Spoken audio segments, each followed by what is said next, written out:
నమస్కారం. ఫోకస్ అనంత న్యూస్ కి స్వాగతం. హెడ్లైన్ చూద్దాం.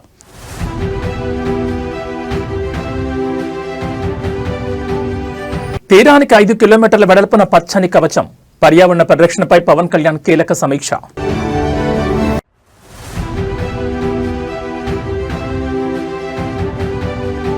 దయచేసి మన ఊరు మనబడి బిల్లులు చెల్లించండి. మండలిలో chairman Gutta shocking comments.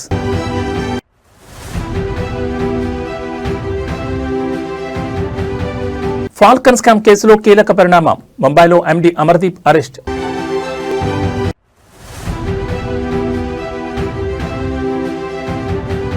Delhi గాలిలో ప్రమాదకర సూపర్ బగ్స్. జేఎన్యూ పరిశోధనలో దిగ్భ్రాంతికర నిజాలు వెల్లడి. ఇక డీటెయిల్స్ చూస్తే great green wall of Andhra Pradesh ప్రాజెక్టుపై సచివాలయంలో అధికారులతో ఉప ముఖ్యమంత్రి పవన్ కళ్యాణ్ సమీక్షా సమావేశం నిర్వహించారు. ఈ సందర్భంగా ఆయన మాట్లాడుతూ ఏపీలోని గ్రేట్ గ్రీన్ వాల్ ను 2030 నాటికి రాష్ట్రంలోని 1034 కిలోమీటర్ల తీర ప్రాంతాల్లో 5 కిలోమీటర్ల వెడల్పు గల గ్రీన్ బెల్ట్ ను సృష్టికి నిర్దేశించిన పర్యావరణ ప్రాజెక్టు అన్నారు. తుఫాన్లు, సముద్ర మట్టం పెరుగుదల, కోత నుంచి రక్షించడానికి జీవన పర్యావరణ కవచం దీని ద్వారా ఏర్పాటు చేస్తున్నట్లు డిప్యూటీ సీఎం పవన్ కళ్యాణ్ పేర్కొన్నారు. ఇక జీవ వైవిధ్యం, జీవనోపాధిని పెంచేలా ప్రాజెక్టు నిర్మిస్తున్నట్లు డిప్యూటీ సీఎం పవన్ తెలిపారు. ఆఫ్రికన్ గ్రేట్ గ్రీన్ వాల్ నుంచి ప్రేరణ పొంది మరాడవులు, సరుగుడు, ఇతర ఉప్పు తట్టుకునే చెట్ల తోటలపై దృష్టి పెట్టినట్లు వెల్లడించారు. ఈ సమావేశానికి అటవీ పర్యావరణ శాఖ ముఖ్య కార్యదర్శి Kantilal Dande, principal conservator of forest PB చలపతిరావుతో పాటు ఇతర ఉన్నతాధికారులు హాజరయ్యారు.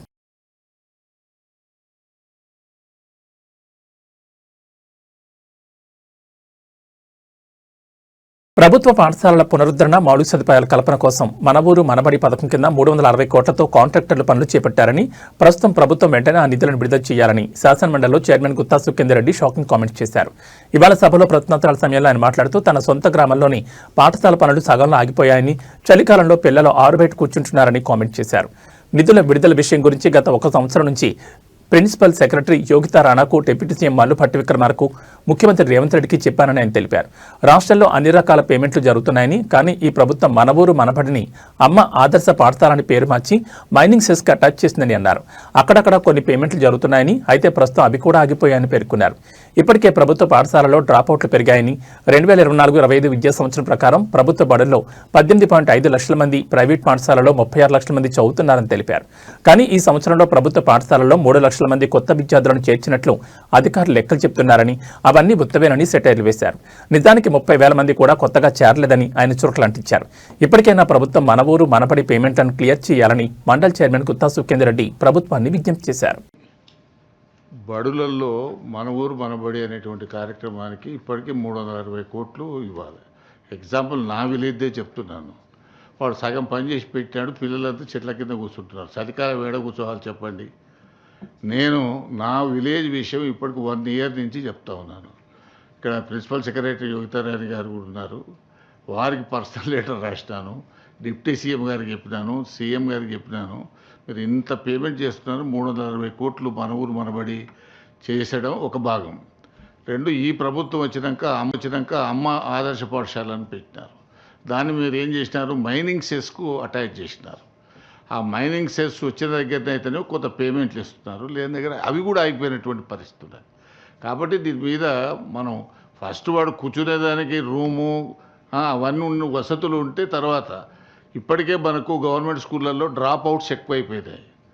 మీరు మనం గతంలో చెప్పిన లెక్కల ప్రకారమే 24-25లో 18.5 లక్షల మంది ప్రభుత్వ పాఠశాలలో ఉన్నారు, 36 లక్షల మంది ప్రైవేట్ పాఠశాలలో ఉన్నారు. ఈ సంవత్సరం 3 లక్షల మంది చేర్చినామని చెప్పినారు, కానీ అది ఉత్తదే. 30,000 మంది కూడా కొత్తగా చేర్చుకోలేదు, లెక్కలు మాత్రం పంపిస్తున్నారు. దయచేసి ఈ మన ఊరు మనబడికి సంబంధించిన పేమెంట్స్ ఇవ్వండి. చిన్న కాంట్రాక్టర్లు, ఎందుకనంటే విద్యా కమిటీ చైర్మన్ వాడు 3 ఏళ్ల కింద అప్పు తెచ్చి కడితే, మీకు చెప్తున్నాను, మా ఊరిలో 19 లక్షలు 20 లక్షలు బాకీ. వాడు బాధపడలేక నేను 5 లక్షలు ఇచ్చినాను వానికి. అదే నీ బిల్లు వచ్చిందని మళ్ళీ నాకు బాపతి తెచ్చియమని. ఇటువంటి పరిస్థితి ఉన్నది. రైతుల సమస్యలపై బీఆర్ఎస్ పోరాటం కొనసాగుతోంది. సోయాబీన్ పంటను కొనుగోలు చేయాలని డిమాండ్ చేస్తూ బీఆర్ఎస్ ఇచ్చిన పిలుపు మేరకు ఆదిలాబాద్ జిల్లాలో బంద్ కొనసాగుతోంది. ఈ బంద్కు అఖిలపక్ష రైతు ప్రజా సంఘాల నేతలు, వ్యాపార సంస్థలు మద్దతు ప్రకటించాయి. ఈ నేపథ్యంలో ఇవాళ తెల్లవారుజామున ఆర్టీసీ డిపో ముందు మాజీ మంత్రి జోకూర్ రామన్నతో పాటు బీఆర్ఎస్ కార్యకర్తలు ఆందోళన చేపట్టారు. కేంద్ర రాష్ట్ర ప్రభుత్వాలు స్పందించి సోయాబీన్ పంటను కొనుగోలు చేయాలని బీఆర్ఎస్ నాయకులు నినాదాలు చేశారు. ఈ క్రమంలో అక్కడికి వచ్చిన పోలీసులు వారిని అడ్డుకున్నారు. దీంతో పోలీసులు బీఆర్ఎస్ నాయకుల మధ్య కాసేపు తోపులాట జరిగింది. కాగా డిపో ముందు బస్సులను అడ్డుకున్న చోకు రామన్న బీఆర్ఎస్ నాయకులను పోలీసులు అరెస్ట్ చేశారు. వారిని మావల పోలీస్ స్టేషన్కు తరలించారు.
విజయవాడ కనకదుర్గం ఆలయంలో పవర్ కట్ పంచాయతీ మళ్లీ ఉద్రిక్తమైంది. ఇంద్రకీలాద్రిపై పవర్ కట్ వివాదం ఇప్పటికే సీఎంఓ కార్యాలయం వరకు చేరుకుంది.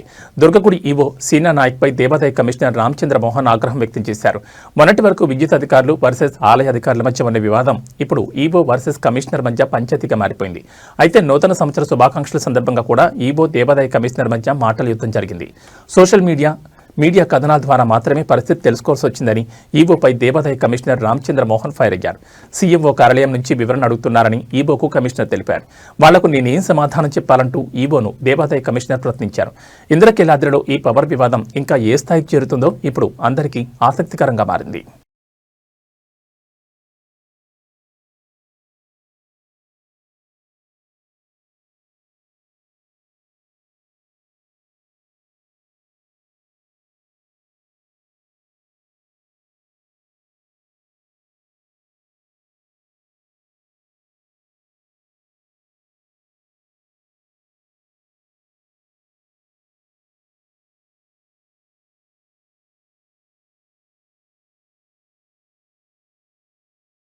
అంబేద్కర్ కోనసీమ జిల్లాలో హైటెన్షన్ నెలకొంది. మలికిపురం మండల పరిధిలోని ఇరుసుమండ గ్రామంలో ఉన్న ఓఎన్జీసీ గ్యాస్ బావిలో సోమవారం మధ్యాహ్నం భారీ ఎత్తున గ్యాస్ లీక్ అయి ఒక్కసారిగా మంటలు చెలరేగాయి. సుమారు 100 అడుగుల ఎత్తు వరకు మంటలు ఎగిసిపడుతుండటంతో స్థానికులు తీవ్ర భయాందోళనకు గురయ్యారు. అధికారుల సమాచారం ప్రకారం మోరీ 5 నెంబర్ బావిలో మరమ్మతులు చేస్తున్న సమయంలో ఒక్కసారిగా గ్యాస్ క్రూడ్ ఆయిల్ విపరీతమైన పీడనంతో పైకెగిజిమింది. దీన్నే సాంకేతికంగా బ్లోఅవుట్ అని పిలుస్తారు. గ్యాస్ లీకేజ్ వల్ల గాలిలో నిప్పురవ్వలు అంటుకుని భారీ అగ్ని ప్రమాదం సంభవించింది. ఈ బావిని ప్రైవేట్ సంస్థ డీప్ ఇండస్ట్రీస్ నిర్వహిస్తోంది. ప్రస్తుతం బావిలో సుమారు 40,000 క్యూబిక్ మీటర్ల గ్యాస్ నిల్వ ఉన్నట్లు అంచనా వేస్తున్నారు. ఈ గ్యాస్ ఒత్తిడి తగ్గే వరకు మంటలు నార్పడం అసాధ్యమని అధికారులు చెబుతున్నారు. మంటల తీవ్రతను తగ్గించేందుకు సమీపంలోని గోడవల్లి కాలువ నుంచి నీటిని మళ్లించేందుకు ఇంజన్లు ఏర్పాటు చేశారు. ఒకవేళ మధ్యాహ్నం లోపు మంటలు అదుపులోకి రాకపోతే బావిని శాశ్వతంగా మూసివేసే ప్రక్రియను చేపట్టాలని ఓఎన్జీసీ నిపుణులు భావిస్తున్నారు. రాజమండ్రి, నరసాపురం నుంచి నిపుణులు ఘటనా స్థలానికి చేరుకున్నారు. ప్రమాద తీవ్రత దృష్ట్యా ఇరుసుమండ గ్రామంతో పాటు చుట్టుపక్కల ఉన్న మరో 2 గ్రామాల ప్రజలను అధికారులు సురక్షిత ప్రాంతాలకు తరలించారు. లక్కవరం తదితర ప్రాంతాల్లోని కళ్యాణ మండపాల్లో వారికి వసతి కల్పించారు. ఇప్పటికే వందలాది కొబ్బరి చెట్లు అగ్నికి ఆహుతైన విషయం తెలిసిందే.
ఫాల్కన్ స్కామ్లో కీలక పురోగతి లభించింది. భారీ ఆర్థిక మోసానికి పాల్పడ్డ ఫాల్కన్ కంపెనీ ఎండీ అమర్దీప్ను తెలంగాణ పోలీసులు ముంబైలో అదుపులోకి తీసుకున్నారు.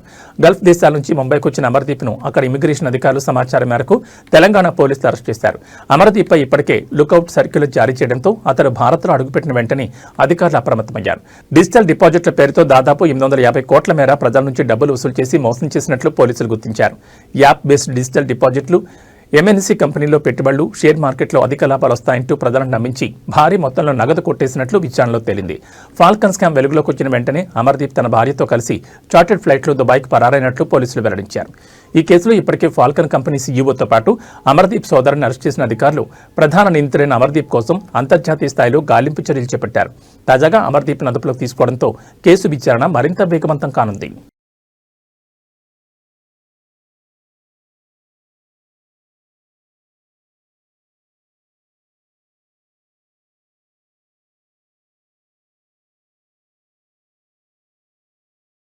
చిత్తూరు జిల్లాలో మామిడి రైతులు తీవ్ర ఆగ్రహం వ్యక్తం చేస్తూ నిరసన బాటపట్టారు. జిల్లా వ్యాప్తంగా ఉన్న పలు జ్యూస్ ఫ్యాక్టరీలు, గుజ్జు పరిశ్రమలు రైతులకు చెల్లించాల్సిన సుమారు 360 కోట్ల బకాయిలను నెలల తరబడి పెండింగ్లో పెట్టడమే ఇందుకు ప్రధాన కారణంగా వారు పేర్కొంటున్నారు.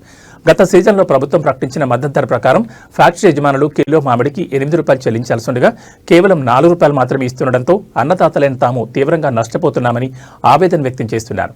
ఈ మోసాన్ని నిరసిస్తూ గుడిపాల వంటి ప్రాంతాల్లోని జ్యూస్ ఫ్యాక్టరీల గేట్లకు తాళాలు వేసి బైఠాయించారు. తమ కష్టార్జితం తమకు అందే వరకు బకాయిలు పూర్తి స్థాయిలో చెల్లించే వరకు ఫ్యాక్టరీలను తెరిచే ప్రసక్తే లేదని రైతులు హెచ్చరిస్తున్నారు. మరోవైపు ప్రభుత్వం తరపున అందాల్సిన 4 సబ్సిడీ కొంతవరకు రైతుల ఖాతాల్లో జమైనప్పటికీ ఫ్యాక్టరీల నుంచి రావాల్సిన మెజార్టీ వాటా రాకపోవడంతో రైతులు అప్పుల ఊబిలో కూరుకుపోతున్నామని చెప్తున్నారు. ఇప్పటికే జిల్లా కలెక్టరేట్ వద్ద కూడా చెలో కలెక్టర్ ఆఫీస్ పేరుతో భారీ నిరసన ప్రదర్శన జరిగిన విషయాన్ని గుర్తు చేశారు. పొరుగు రాష్ట్రాలైన కర్ణాటక, తమిళనాడులో ధరల తగ్గుదలను సాగుగా చూపుతూ ఇక్కడి ఫ్యాక్టరీ యజమానులు తమను నిలువునా ముంచుతున్నారని రైతులు ఆవేదన గురవుతున్నారు. కొత్త సాగు సీజన్ ప్రారంభమవుతున్న తరుణంలో ఎరువులు, ఇతర పెట్టుబడులకు డబ్బు లేక ఇబ్బంది పడుతున్నామని, వెంటనే ప్రభుత్వం జోక్యం చేసుకుని ఫ్యాక్టరీల నుంచి బకాయిలు వసూలు చేయించాలని వారు ప్రభుత్వాన్ని డిమాండ్ చేస్తున్నారు. వీళ్ళు గవర్నమెంట్ ఆ రోజు 7 రూపాయలు అని చెప్పి ఫిక్స్ చేయడం జరిగింది. దానికి 8 రూపాయలు ఫిక్స్ చేసినప్పుడు ఫ్యాక్టరీ వాళ్ళు అందరూ కూడా దానికి సమ్మతించి వచ్చారు. గవర్నమెంట్ ఇవ్వాల్సిన 4 రూపాయలని రైతులకు ఆల్రెడీ అందరికీ కూడా చేరిపోయింది. ఫ్యాక్టరీ వాళ్ళు మాత్రం లాభాలు సంపాదించుకుంటూ దాంట్లో ఉన్నారు, కానీ రైతులకు ఇవ్వడంలో వెనుకం చేస్తూ ఉన్నారు. మన రైతు నాయకులు చెప్పినట్లు వాళ్ళకి మన రిక్వెస్ట్ అవసరం లే, మన డబ్బు మన కష్టం, మనం పంట చేస్తేనే వాళ్ళకు లాభాలు వస్తాయి. వాళ్ళు మరీ విపరీతంగా పోతూ ఉన్నారు కాబట్టి 14వ తేదీ మీరు అన్నట్లు ముఖ్యమంత్రి గారిని కలుస్తాము. లేని పక్షంలో డైరెక్ట్గా వచ్చి ఫ్యాక్టరీలు ఆపేస్తాం. ఫ్యాక్టరీ లోపల అందులో ఈ ఫ్యాక్టరీ వాళ్ళు వచ్చి పర్టికులర్గా పెక్యులర్ పర్సన్స్ ఎన్నడీ చుట్టుపక్కల గ్రామాలు అన్నిటికీ తెలుసు. వీళ్ళు చేస్తూ ఉండే అరాచకాలు, ఈ ఫ్యాక్టరీలో గలీజు మొత్తం ఈ చెరువులో ఉంటుంది. ఈ ఫ్యాక్టరీలో గలీజు మొత్తం ఈ చెరువులో ఉంటుంది. దీన్ని ఈ నీళ్లు రైతులు తాగాల, ప్రజలు వాడుకోవాలా. కనీసం ఖర్చున్న ఇస్తామనేసి 12 రూపాయలు ఫిక్స్ చేసి ఇస్తామని చెప్పినారు. మళ్ళీ 2 రోజులు ఫ్యాక్టరీలు తెరవకుండా మళ్ళీ ముఖ్యమంత్రి 4 రూపాయలు మేము ఇస్తాము, 8 రూపాయలు మీరు ఇవ్వండి అనేది మాట్లాడుకొని, అది రైతులకు తెలియదు. జరిగిన పరిస్థితిలో ఎవరైతే మనకు 12 రూపాయలు వస్తుంది కదా, రైతు తక్కువ అంటాడు, తోలుదామని ఒక డెసిషన్కి వచ్చి, సరే పోయినసారి 5 రూపాయలు అమ్మినాము, 20 రూపాయలకి అమ్మినాము, ఈసారి 12 రూపాయలను వస్తే చాలే, ఏదో ఖర్చులన్న రాని అనే దీంతో పంట హార్వెస్టింగ్ చేసి అన్ని చేస్తే మళ్ళీ రకరకాలుగా ఎందుకు చేశారు ఈ సిండికేట్ అంటే, రైతులు సిండికేట్ కాలేరా? ఈ విధంగా సిండికేట్లు అయ్యి ఇక్కడ కూడా ఏం జరిగిందంటే, ఏదైతే ఇక్కడ మేనేజర్ గారు తురపు గారు ఉన్నారో కాసాకాడ మాతో చెప్పడం జరిగింది, ముఖ్యమంత్రి గారు రీజనబుల్ రేట్ ఫిక్స్ చేశారు, మాకు పర్వాలేదు, మేమంతా రేట్ ఇస్తామని చెప్పినారు. మళ్ళీ వారం తర్వాత వీళ్ళంతా సిండికేట్ అయ్యి, ఇంతకుముందు ఇలాంటి పెద్ద ఫ్యాక్టరీలు ఒక లెవెల్గా జరుగుతూ ఉన్నాయి. ఇప్పుడు చిత్తూరు తూర్పు సైడు చిన్న ఫ్యాక్టరీలు పెట్టేసి వాళ్ళు వీళ్ళని మేనేజ్ చేస్తున్నారు. మేనేజ్ చేస్తా లాస్ట్లో వీళ్ళ రేటు ఇష్టాన్ని తగ్గించుకుంటా వస్తా, కృష్ణగిరిలో తగ్గిపోయింది, ఆడు తగ్గిపోయింది అనేసి. కృష్ణగిరిలో ఎందుకు తగ్గిపోతుంది? కృష్ణగిరిలో 13 ఫ్యాక్టరీలు ఉన్నాయి. ప్రతి సంవత్సరం కృష్ణగిరి వాళ్ళు 40-50 రూపాయలకి ఇక్కడి నుంచి కొనుక్కొని పోతారు. ర్యాంపులు పెట్టిందే కృష్ణగిరి వాళ్ళు చిత్తూరులో. మనకు ఎన్నోసార్లు ఈ ర్యాంపులు అంతా లేకపోతే మేము ఇంకా రేట్ ఇస్తామని చెప్తారు ఈ ఫ్యాక్టరీ వాళ్ళు. ఎప్పుడో రేట్లు ఎక్కువ ఉండేటప్పుడు ఇప్పుడు అదే కృష్ణగిరి సాకు చూపించి ఇక్కడ దోచుకుంటూ ఉన్నారు. ఇది మంచి పద్ధతి కాదు. ఏదైతే ఈసారి గవర్నమెంట్ మధ్య మార్గంగా రేటు ఫిక్స్ చేసిందో దాన్ని అమలు చేయాలి. దాంతో కూడా 6 నెలలు లేట్ చేసిన దానివల్ల ప్రతి సంవత్సరం. అనంతపురం జిల్లాలోని పెద్దపప్పూరు మండలం నామనంకపల్లిలో గ్రామ జాతర ఘనంగా జరుగుతోంది. ఈ జాతరకు పుర ప్రముఖులతో పాటు రాజకీయ ప్రముఖులు హాజరవుతున్నారు. వైసీపీ మాజీ ఎమ్మెల్యే కేతిరెడ్డి పెద్దారెడ్డి నామనంకపల్లిలో జరుగుతున్న గ్రామ జాతరకు హాజరయ్యేందుకు బయలుదేరారు. ఈ క్రమంలో ఆయనను జాతరకు వెళ్లడానికి పోలీసులు అభ్యంతరం తెలిపారు. అదే సమయంలో అక్కడకు జేసీ ప్రభాకర్ రెడ్డి, అస్మిత్ రెడ్డి జాతరకు వస్తున్నారనే సమాచారం ఉందని పోలీసులు పేర్కొన్నారు. ఇరువురు ఎదురుపడితే గ్రామంలో ఘర్షణ తలెత్తే అవకాశం ఉంటుందని భావిస్తున్నట్లు అంచనా వేశారని సమాచారం. ఈ క్రమంలో పెద్దారెడ్డిని పోలీసులు అడ్డుకున్నట్టు తెలుస్తోంది. అయితే దీనిపై వైసీపీ నాయకత్వం స్పందిస్తూ పోలీసులు అత్యుత్సాహాన్ని ప్రదర్శించారని ఆరోపించింది. జాతరకు హాజరయ్యేందుకు వెళితే అడ్డుకోవడం ఏంటని ప్రశ్నించింది. గతంలో కూడా పోలీసులు ఇదే విధంగా వ్యవహరించారని ఆగ్రహం వ్యక్తం చేసింది. కోర్టు ఆదేశాలున్నా వాటిని పోలీసులు పట్టించుకోవడం లేదని, జేసీ ఆదేశాలతో పదే పదే పెద్దారెడ్డిని అడ్డుకుంటున్నారని విమర్శించారు. ఇంకెంతకాలం ఇదే తీరు కొనసాగుతుందని నిలదీశారు. టెంపుల్కి అయితే ఎప్పుడో సార్ వచ్చింది. అవన్నీ కాదు అయితే ఇప్పుడు సిచ్యువేషన్ వాళ్ళు రాని ఎత్తు నేను రాను. వచ్చారా వాళ్ళు కూడా కట్టే చేస్తారా? ఏంది ఆ చేతులు పట్టుకుంటే నీకేది ఎవరైనా చెప్పేది? నువ్వు బెదిరించా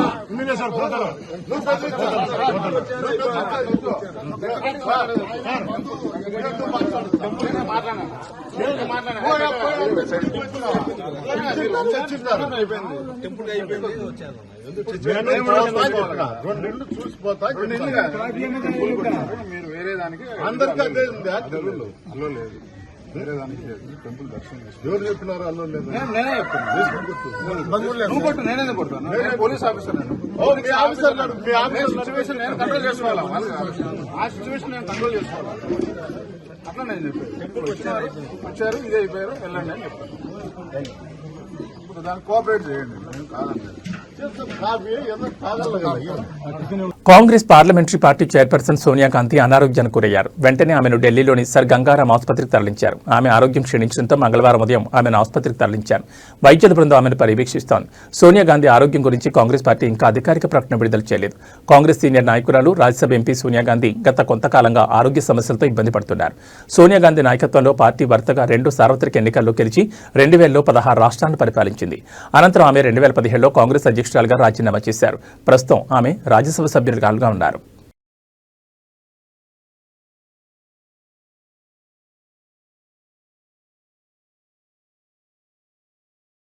తిరుమల తిరుపతి దేవస్థానం బోర్డు పరకామణి చోరీ కేసులో నివేదికపై ఏపీ హైకోర్టు అసంతృప్తిని వ్యక్తం చేసింది. పరకామణి చోరీ కేసు నేపథ్యంలో అలాంటివి జరగకుండా మెరుగైన ప్రత్యామ్నాయ విధానాలపై నివేదిక ఇవ్వాలని గతంలో న్యాయస్థానం ఆదేశాలిచ్చింది.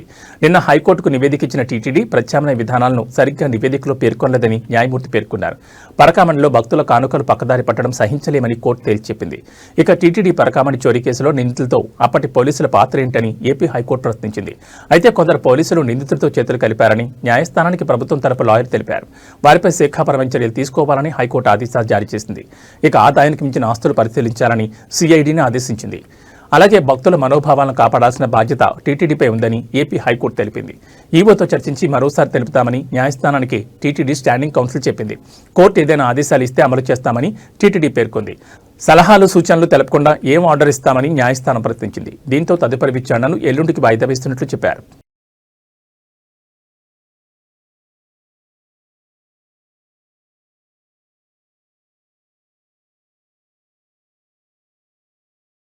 దేశ రాజధాని ఢిల్లీని శీతాకాలంలో కమ్మేసే విషపూరిత పొగమంచు కేవలం శ్వాసకోశ ఇబ్బందులనే కాకుండా అంతకు మించిన ఆరోగ్య విపత్తును మోసుకొస్తోందని తాజా అధ్యయనం హెచ్చరించింది. జవహర్లాల్ నెహ్రూ యూనివర్సిటీ పరిశోధకులు నిర్వహించిన అధ్యయనంలో ఢిల్లీ గాలిలో యాంటీబయోటిక్స్ ను సైతం ఎదిరించే సూపర్ బగ్స్ ఉన్నట్లు తేలింది. నేచర్ సైంటిఫిక్ రిపోర్ట్స్ జర్నల్లో ఈ వివరాలు వెల్లడయ్యాయి. పరిశోధకులు ఢిల్లీలోని రద్దీ మార్కెట్లు, మురికివాడలు, నివాస ప్రాంతాలు, మురుగునీటి శుద్ధి ప్లాంట్ల వద్ద గాలి నమూనాలను సేకరించారు. శీతాకాలంలో కాలుష్యం గరిష్ట స్థాయికి చేరుకున్నప్పుడు ఈ బ్యాక్టీరియా కౌంట్ ప్రతి క్యూబిక్ మీటర్కు 16,000 కాలనీ ఫార్మింగ్ యూనిట్లుగా నమోదైంది. ఇది ప్రపంచ ఆరోగ్య సంస్థ సూచించిన సురక్షిత పరిమితి కంటే 16 రెట్లు ఎక్కువ. వర్షాకాలంలో వర్షాల వల్ల ఈ ప్రభావం కొంత తగ్గినప్పటికీ శీతాకాలంలో తక్కువ ఉష్ణోగ్రత, తేమ కారణంగా ఈ సూక్ష్మజీవులు గాలిలో ఎక్కువ కాలం జీవిస్తున్నాయి. గాలిలో గుర్తించిన బ్యాక్టీరియాలు అధిక భాగం స్టెఫిలోకాకస్ రకానికి చెందినవి. ఇవి సాధారణంగా చర్మ వ్యాధులు, న్యూమోనియా, రక్తంలో ఇన్ఫెక్షన్లకు కారణమవుతాయి. వీటిలో 73% బ్యాక్టీరియా బహుళ యాంటీబయోటిక్స్ ని తట్టుకునే సామర్థ్యాన్ని కలిగి ఉండడం ఆందోళనకరం. ప్రాణాధారమైన మెథిసిలిన్ వంటి మందులను కూడా ఇవి లొంగడం లేదని MECA అనే జన్యు ఉనికి ద్వారా శాస్త్రవేత్తలు ధృవీకరించారు.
కాంగ్రెస్ పార్టీ సీనియర్ నేత, కేంద్ర మాజీ మంత్రి సురేష్ కల్మాడి కన్నుమూశారు. కొంతకాలంగా అనారోగ్యంతో బాధపడుతున్న ఆయన పూణేలోని తన నివాసంలో ఈరోజు తెల్లవారుజామున 3:30 తుది శ్వాస విడిచారు.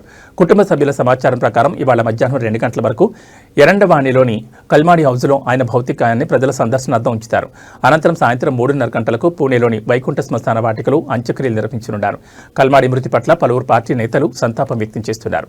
భారత వాయుసేనలో పైలట్గా తన కెరీర్ను ప్రారంభించిన సురేష్ కల్మాడి ఆ తర్వాత రాజకీయాలకు అడుగుపెట్టి తనదైన ముద్ర వేశారు.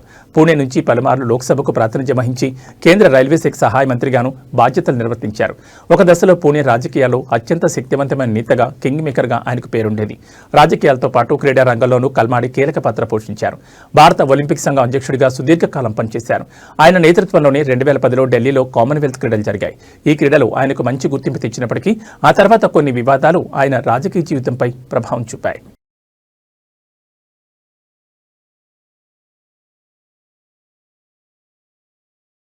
ఇక బులెటిన్ ముగించే ముందు హెడ్లైన్స్ మరోసారి.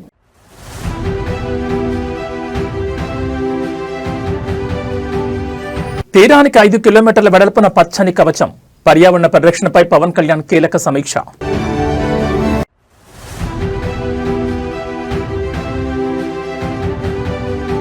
దయచేసి మన ఊరు మనబడి బిల్లులు చెల్లించండి, మండలిలో chairman Gutta shocking comments.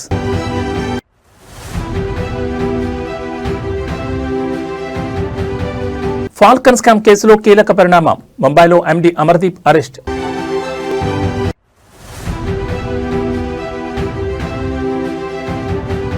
Delhi గాలిలో ప్రమాదకర సూపర్ బగ్స్, JNU పరిశోధనలో దిగ్భ్రాంతికర నిజాలు వెల్లడి. ఇవి బులెటిన్ విశేషాలు. నమస్కారం.